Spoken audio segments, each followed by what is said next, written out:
You are listening to Art Destinations, a podcast where we host fortnightly conversations with artists and thinkers living and or working on islands to see how these unique places shape imaginations. This season will be set in Tasmania, following on from our Venice series. Hello, my name is Sarah Rhodes, an artist based in Lutruwita, Tasmania. We are talking with one of the world-leading philosophers on place, Jeff Malpas, in his study overlooking the Tasman Sea, just south of Hobart. This is an episode where we are thinking on thinking. We question where and how one can do their best thinking, the roles of centre and periphery in the evolution of ideas, how the zeitgeist actually works, and the highly influential role our childhood has on how we think as adults. On our Instagram page, artdestinations.podcast, you can see examples of key sites around the world Jeff has visited that has inspired some of the most profound thinkers. Subscribe to Art Destinations on your hosting platform so you don't miss an episode, and even leave a review. Your contribution supports us. Hi Jeff, thanks for coming onto Art Destinations. It's really great to have you here. Thanks Sarah, it's really great to be here. So this is really lucky for me. You're one of the world's leading philosophers on place, and it was very special for me because you were helping me work through my PhD for the last 4 years. I'm a photographic artist and I was focused on how place shapes who we are. So that was a massive support for me, so thank you. And so this is a very special episode because I'm able to ask you what it means to be a philosopher and to understand a little bit more about how you're thinking on place. First of all, maybe you could explain to the listeners what a philosopher is and what they do. Philosophers are defined as the Greek term suggests. We are lovers of wisdom, or sometimes it's put in terms of being lovers of the truth or friends of the truth. And there's something right about that. I mean, maybe we're not quite sure what wisdom is, but philosophers do have an interest in truth. What truth, you might ask? Well, usually the truth that we're interested in is the most fundamental sorts of truths you can think of. So philosophers ask the questions that most other people don't ask. And they're questions about who we are, what where we are in the world, and lots of other questions as well. What sort of lives we should live. If you can think of a question that is more basic than any other, then it's probably the sort of question that philosophers ask. And sometimes that means philosophy overlaps with other disciplines like fundamental physics, and there's an interesting dialogue sometimes between physicists and philosophers. But that's because both physicists and philosophers are asking one question that's very similar to both of them, and that is, what is the world really? What's it made of? What's it like? So philosophers essentially are people who ask questions. And to my mind, it's that asking of questions and asking of fundamental questions that's the most important feature of philosophy. That means that philosophy is not primarily about giving answers, which I think is the mistake a lot of people make. It's about asking the questions. And I think if you do philosophy, if you think seriously, then one of the things you come to realize is that what answers you give depends on the questions and on how you ask the questions. And very often the answers change depending on where you are, which sort of suggests where we might go when we start thinking about thinking, because I would argue that you can't really think about thinking. And that means you can't really engage in thinking, except in as much as you take seriously where you think from and where you are when you think. So before we go into that, I was just wondering, when did you know that you wanted to be a philosopher? I always read lots and lots of books. So if we went out on a long drive, I would take an encyclopedia with me because there's always plenty to read in an encyclopedia. And the books, the part of the library that I most used to go to were the 100s. This is in the Dewey system because the 100s that's where all the philosophy books are. Right now, I wasn't thinking them as philosophy books. I was just thinking that the 100s are where you go for all the interesting books that deal with stuff that the other books don't. And I would read everything. So I would read books on mythology, books on ancient science, books on history, usually weird, slightly odd bits of history. So I would read anything that was a bit out of the ordinary. And I wouldn't say that in doing that I'd already decided I was a philosopher. I just followed my nose, as it were, and I followed my nose to the things that interested me, which were things that were a bit out of the ordinary, that were slightly strange, that asked odd sorts of questions, and that dealt with things that weren't dealt with elsewhere. I guess the other thing too is that I as a young child, I read a lot of stories that were about myth, the gods, magic, strange things, not horror. I didn't have much interest in horror or in fairy stories. So I think that's where I began. And did your parents have trouble keeping the books up to you? Did you have a big library in your house as a kid? We did have plenty of books, but, almost everybody who I can think of who's ever done anything interesting in terms of writing, whether it's philosophical work or creative writing or poetry or whatever, everybody has a story to tell about how important public libraries are and how important the access to books that public libraries give you is. So, libraries became one of my favourite places. So I'd spend a lot of time in libraries. And you can go to libraries if you don't have much pocket money. Okay, and so when you're having your ideas or when you're doing your thinking, how do you do that? Do you prefer to be in conversation with people, or do you prefer to think on your own? What's your best way of generating your ideas? Okay, so I'm a teacher, first of all. So obviously one of the places where I think is when I'm teaching. I think that happens in a special way when you're giving a lecture. It's about standing up there and performing the ideas that you're talking about. And when that's working well, things happen in that situation that you can't predict and that you wouldn't have expected. So very often I've had thoughts or ideas in lectures that I wouldn't have expected or that have suddenly come about that way. That can happen sometimes in tutorials and in conversations. It happens in a different way there. In the lecture, it's a sort of, it's almost as if you just get carried forward by the ideas and you get these sudden flashes of insight where suddenly things come together.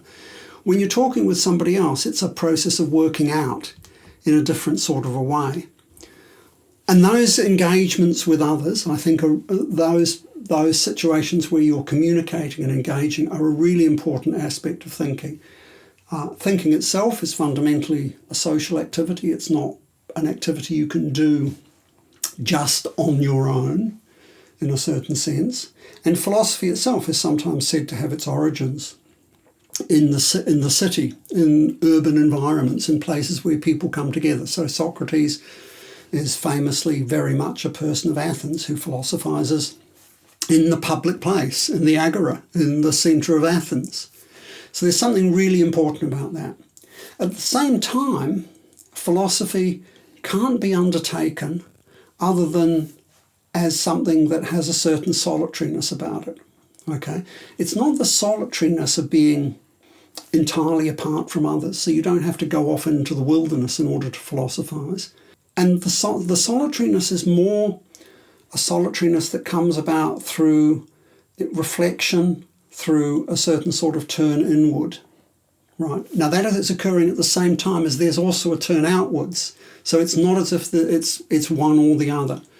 Philosophy is both social, it involves being with others, but not just gregariousness. It's not just because being with others can also cut off thinking, right? It becomes a way of not thinking. And so it also involves this solitariness, which is not the same as being alone. Right? You can be solitary in the midst of others. You can be solitary when you think with others. The solitariness is about recognizing that the thinking is thinking that you're doing and that you're at stake in the thinking. And I think that's a really important point here. So thinking is fundamentally a thinking that involves oneself and involves, therefore, your own sense of identity. This is also why the being placed of thinking is so important, and why thinking is always a turning back on the place in which you find yourself. That not only reinforces the solitariness, right, it's my place, but it also reinforces why it has to involve others, because what you find in that place where you are is also an engagement with other people, because it's already, as it were, a relational site. So it forces you to engage with others at the same time. So it's always this interplay. This is why the idea of if you think of thinking as a dialogue or a conversation, Hannah Arendt talks about thinking as a dialogue with oneself. And it is a dialogue with oneself, and it's a dialogue with oneself in which you also end up being in dialogue with other people all the time.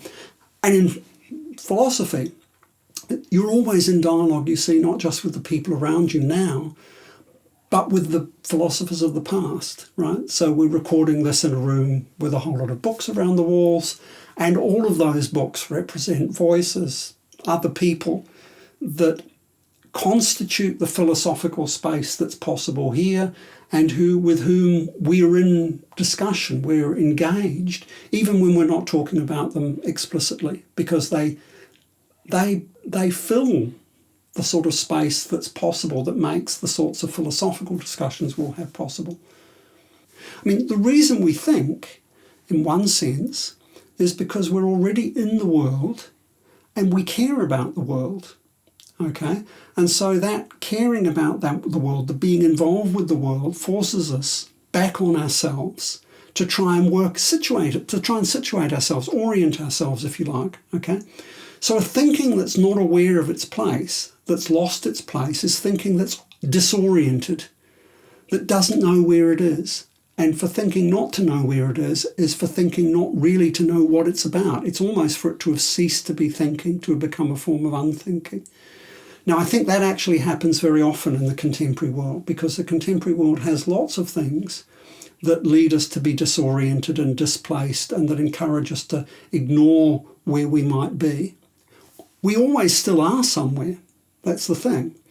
Whenever we think from somewhere, but sometimes we can think in ways that forget where we are, or that ignore where we are, or that efface where we are. And we do that when we deceive ourselves, we do that when we lie. And that just becomes deeply problematic.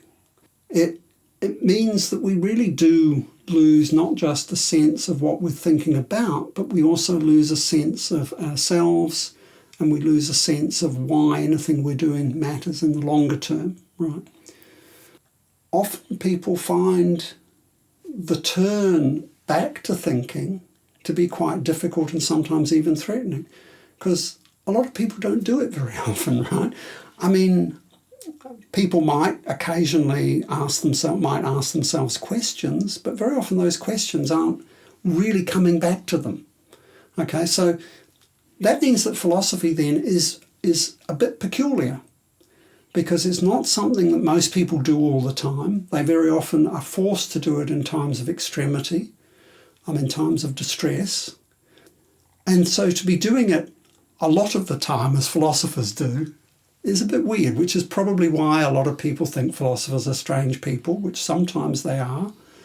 It's probably also why one of the peculiar things about being a philosophy professor is that every so often you will get students, or including the parents of students, and I've had this happen, who basically tell you that they're really unhappy about the fact that their son or daughter is doing philosophy. This is in the case of the parents. Because aren't I aware of the fact that philosophy makes people go mad?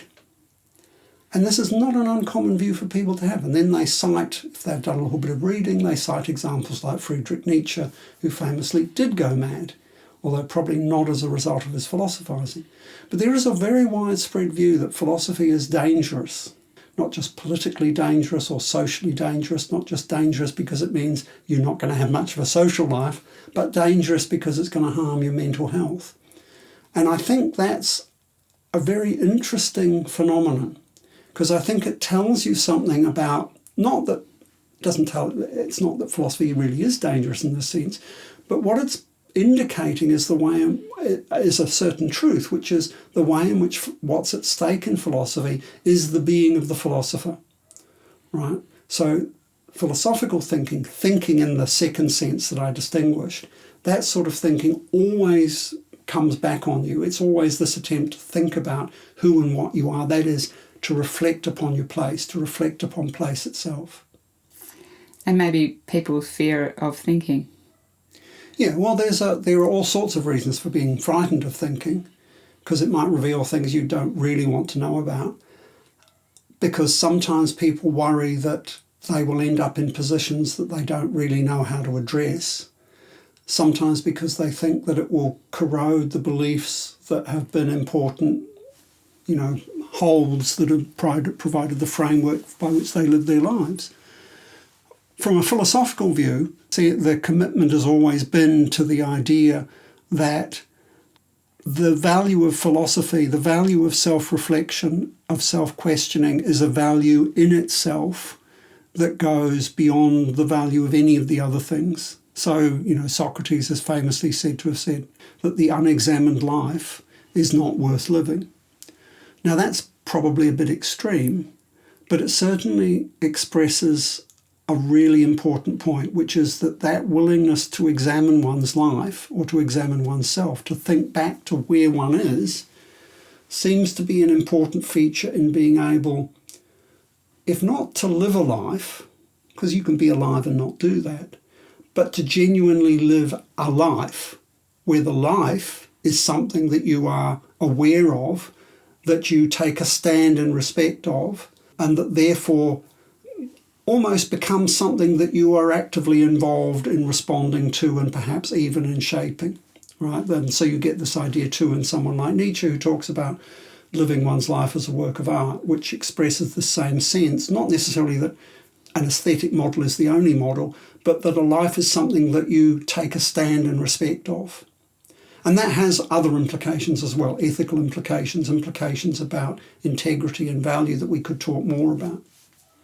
When there's a concentration of philosophers living in a city, does that dominate the thinking of particular ideas? Well, some people would say that it has in the past.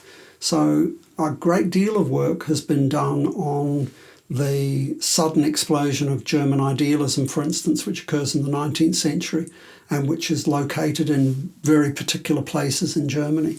And I think it was in Weimar or Jena, there were, in the 19th century, the sort of intellectual ferment was so strong that you were getting lots of philosophers, people thinking philosophy together in the same places, in the coffee houses and so on.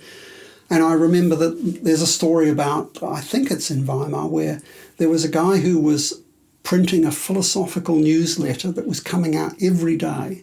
And he would go round the coffee houses in the morning, collect all the latest philosophical ideas that were currently fermenting, write this up in the afternoon, print it that evening, and have it on the tables in the coffee houses the next day, right? So, and that sort of ferment has been the focus for a lot of philosophical work on, as I say, the rise of German idealism, which is considered to be this sort of very tight constellation of philosophical ideas that all explode in the 19th century, and that involved people like Hegel and Hölderlin and Schelling and Schleiermacher and Fichte, lots and lots of names that people will have heard of. So sure, when you get enough people who've got the time and the resources to be able to just spend time thinking and the inclination to do so, all sorts of things can happen. Usually it's not just philosophy alone. I mean, I tend to think this is very often in conjunction with other sort of creative developments that happen at the same time, and they feed off one another. I don't think this is well understood by a lot of contemporary governments and so on, who tend to think that somehow this is what's important, is to get the economic side of it right. That's secondary. What you have to get right first is being able to get the people together and the stimulus and the creative energy that means things start to happen. And if you like, the economic success is a sort of consequence of that rather than being something that necessarily drives it. Although, at the same time, it's also true that you need a certain level of affluence, I think, for that sort of philosophical development to occur. Athens is a really good example. Why does philosophy sort of burst into appearance in Athens?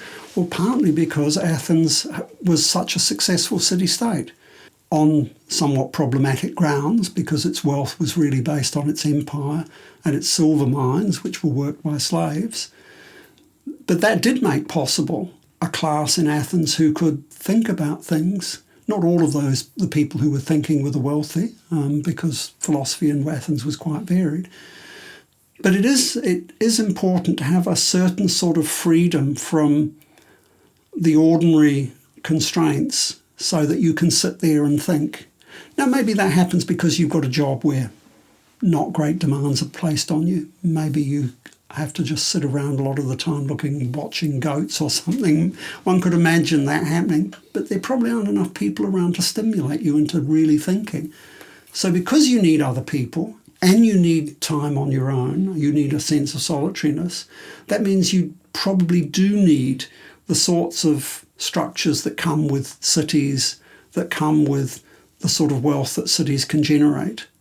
So philosophy is a bit of a luxury in that respect. Okay. So this one of the things you said prompted me to think about the zeitgeist and how is it that different ideas can percolate in different places and then suddenly there's, you might have an idea and then someone might be doing it in another country or in another city or another place and you've never actually met them or discussed it, but they're just kind of... Yeah, I don't think of the zeitgeist in the way that a lot of people do, as if there was some sort of miasma or fog that, infiltrated everybody at the same time. That notion of the zeitgeist actually is quite interesting because it originates in the work of a German philosopher. I think it first appears in Herder's work. And it's a translation of a Roman notion which actually refers back to notions of place, not just of time. And I think the notion of the zeitgeist is probably better understood in terms of spirit of place rather than just spirit of time. Okay? And then you can start thinking about it in much more concrete terms because the spirit of place starts to make sense because our thinking is influenced by the way places orient us, the way they direct us. And particularly when you get different places that are being shaped in similar ways because of similar economic, social or political forces, it's not surprising that those different places, even if they otherwise don't have much connection philosophically, might nevertheless give rise to similar ideas because the social, political, cultural and other forces that will have an impact on thinking might well be the same. So in that sense, yes, there can be a zeitgeist, but it's really a spirit, a geist, that is coming out of similar topological configurations of these places. And that, I think, can happen, and that is certainly an important factor. And then, of course, when you do start having people thinking about the same things in different places, then this gets reinforced and it then feeds into the whole process. I would be a little bit wary of the notion of zeitgeist as it's often thrown about, but I think you can make sense of it. But in that case, it's not really that ideas are simply appearing in radically different places. It's because of the way in which these places are reflecting similar shaping forces and so on. When you talk about being in marginal places, so it's certainly true that there are lots of philosophers, important philosophers, who have philosophized at the margins. For instance, in the Enlightenment, it seems to me as some of the most interesting work on the Enlightenment is actually done by philosophers on the edges of Enlightenment Europe, particularly in Scotland, right? That's where Hume is, it's where Adam Smith is. So the best ideas don't always appear at the centre, and the periphery, the margins, often give rise to new things in a way that other places don't. And various people have talked about the importance of margins and peripheries in this way. If you're at the periphery, though, you often feel as if you are on the edge and that it's a constant struggle. If I was in New York, if I was in London, if I was in Cambridge, if I was in Heidelberg or Freiburg or in Hong Kong as it used to be, it's not like that anymore, or in all sorts of other cities around the world, it would be a very different sort of experience. Not only because being in that city would make a difference, there'd be more people to talk to, but it's a lot easier to make contacts with people elsewhere. And that's a problem about being in the southern hemisphere as opposed to the northern hemisphere, about the difficulties in gaining access to other thinkers, but also in being known. So generally speaking, the philosophers that are best known are not those on the periphery. It's those who are working and writing in New York or in Washington or in London or Cambridge or Oxford and in the big universities that are associated with them. And that's has no necessary bearing on the value of what's being said. It's just that if you're at the centre, you're going to get a lot more attention than if you're at the periphery, even though what's happening at the centre may be less interesting than what's happening at the periphery.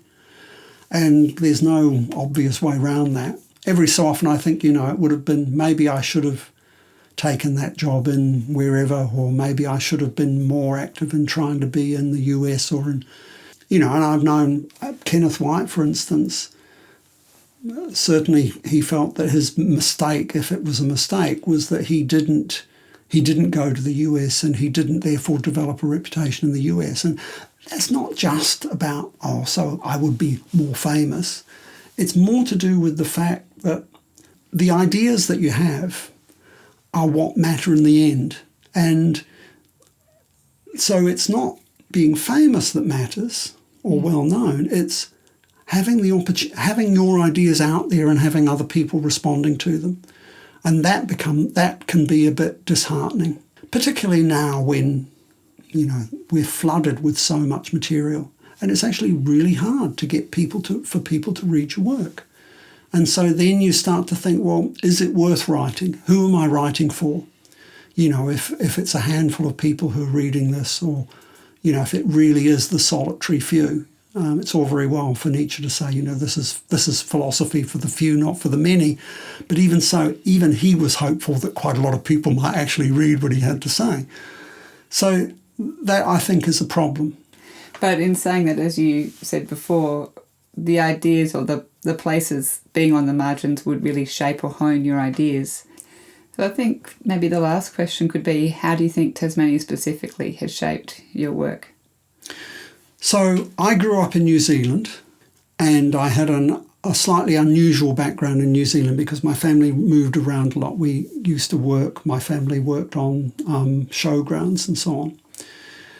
So I was born in Australia, moved to New Zealand, grew up in New Zealand. New Zealand, again, is a bit peripheral.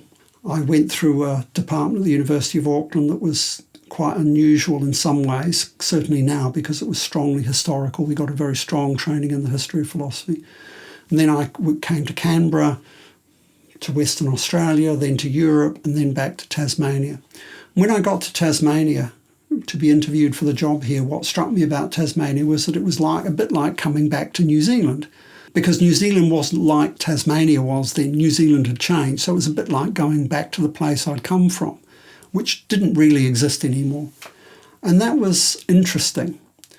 But the thing that struck me most about Tasmania when I came here was the feeling that for a philosopher who was interested in place, Tasmania was all about place. It was the feel of being a very distinctive place, having a sense of itself, not quite sure what it was, right?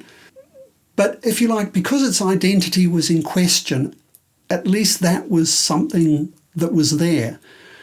Whereas it doesn't seem to me that comes up in the same way in a lot of other places, particularly mainland places. In Tasmania it is. And it's a question because the population is not large, because the history is so problematic, both the history in relation to the Indigenous population and for the Indigenous population, and in relation to the history of convictism, because it's so far south, because it's an island as well. Islands create these questions of identity for themselves, which I think was why questions of place come to a focus on islands. And because the landscape is also so prominent here, so dominant, in a way that's similar to New Zealand, right? And that means that for me, coming from New Zealand to Tasmania, the landscape was much more immediately meaningful for me in a way that the mainland landscape, the sort of desert landscape of the interior of Australia isn't, right? It's not as if I can look at that and immediately connect with it. I can't immediately identify with that landscape, whereas it's very much easier here. The fact that there is this close relationship between land and sea, that the coastline's so important, and yet you've also got hills and mountains. All of this replicates the same sort of topography and landscape you get in New Zealand. So part of what I brought with me to Tasmania was a whole lot of stuff that reinforced and resonated with what was here already. I think the size of the place meant that it was possible for me to do the sort of work that I wanted to do. That was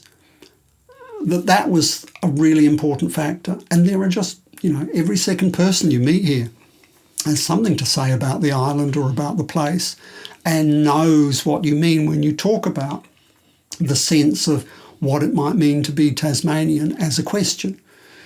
So it's been important for me in terms of reinforcing and feeding into the already existing focus that I had on the issue of place and the relationship between the self or human being and place. It's probably given a different inflection to the way in which I do that, if only because in being here I've had to engage with people and with issues that are specific to this place. And I sometimes think, I used to say, I think that there was probably nowhere in the world that was a better place to be for a philosopher of place than Tasmania. So, yeah, it has been important. As I say, I couldn't give you chapter and verse and point you to just where it matters. And that probably also reflects the fact that it's not only a subtle influence, but it's also quite a pervasive influence. Yeah, well, you have a really strong sense of place being here, and also looking out from your study at the coastline, and a reminder that you're on the edge of the world or on the edge of a boundary, and you're sort of apart and connected. This is, you mentioned Kenneth White earlier. This is one of the things that I think connected Kenneth and I in important ways. I mean, the place he had in Brittany was on the Breton coast, and the sense of being on the edge, for him on the Atlantic edge, was really important. And I think that's important for me too. But of course that also reflects the fact that I grew up in New Zealand primarily, right, on a coastline with hills behind me. That also tells us something interesting. There's a line in Louise Gluck's work, a poem of hers called Nostos, in which she says, we know the world once in childhood. The rest is memory. And I think that's amazing. It's a really lovely line, right? And it both emphasises the importance of childhood in shaping who we are. It emphasises too the way in which that might be the sense in which somehow we have a sense of being more engaged with the world then, but it is different. It also connects with another line from Ernst Bloch, who at the end of The Principle of Hope, the very famous book he wrote on utopia, he says that utopia is fundamentally about the experience of Heimat, homeland. And that experience, he says, is fundamentally an experience of childhood. Now, there are some people who will say, oh, this is infantilizing, right? Because the one thing we have to do is forget our childhood and grow up. But I also think that's a mistake, that sense of where one comes from, because childhood is not just the point from which one comes. It's not just this chronological past. Childhood is also where one finds oneself now in terms of the origin. I think there's a way of thinking about what has typically been talked about in terms of the idea of the dreaming. The dreaming can refer us to a sort of past, an ancient past, but it also refers us to an originary place that is always there, that we never leave. So the sense in which place and the world are about childhood is the sense in which we are always children. The sense in which our childhood is the place, points us back to the place in which we find ourselves. The thing is, once we grow up, we find ourselves in some sense much more afflicted by the sense of being away from home, of being alienated, of being somehow lost. And so we spend most of our lives trying to work out a way of getting home again, right? Which you never do, right? So, and in fact, being at home is to experience a sense of not being at home. Not as Freud will talk about it, but in the sense I think that's there in Louise Gluck's work. Well, it's a big responsibility for a parent to provide a childhood that too. that a child should actually want to come home too. Okay. Well, but in one sense, that's not entirely up to you. Right? It's not, you don't necessarily have control over that.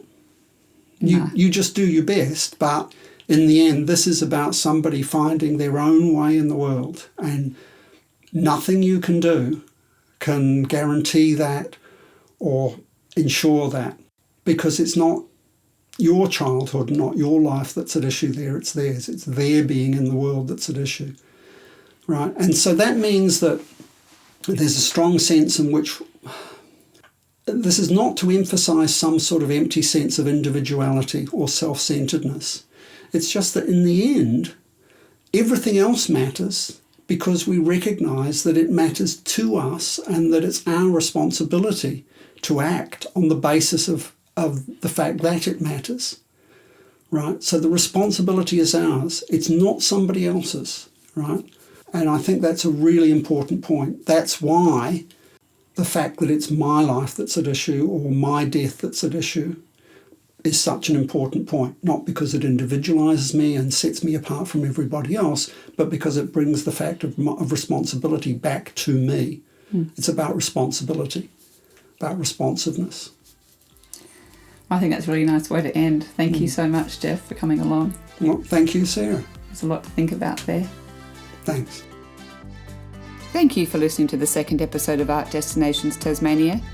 Be reminded about our next fortnightly conversation by subscribing to our newsletter on our website artdestinations.org. I'm your host, Sarah Rhodes. Ciao for now.